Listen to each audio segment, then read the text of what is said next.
to a friend of mine that was in a hotel, and I don't know where the money went after I gave it to him and didn't care. It wasn't my job. I only worked there, Oscar. But he said, you were in contempt of court if you, they asked me my name, my address, my occupation. My occupation was, I was a floor man in a hotel. He said, well, have you ever collected money? Was that ever your occupation? I said, I have done that. I'm surprised they didn't consider that a waiver. That surprises me.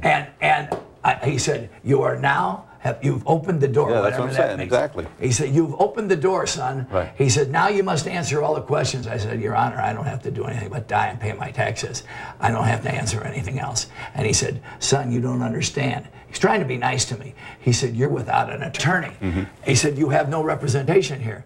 He said, you know, you go from here to that federal jail up there on the top. And there I was in the middle of the courtroom, so I said, well, shit, the least I can do is, I'm scared. I was scared. But I said, sure you're scared. I'm going to be a man, and I'm going to act like a man. I said, Your Honor, I don't need a basketball team to go to jail. I can go to jail and play with myself if I have to.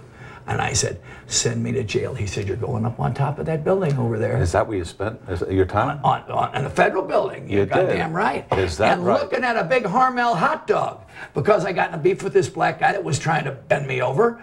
I don't bend over for nobody. And I did some bad things to him. I did a Fred Astaire on him. I'm telling you, I was on top of his head. I wore out my shoes.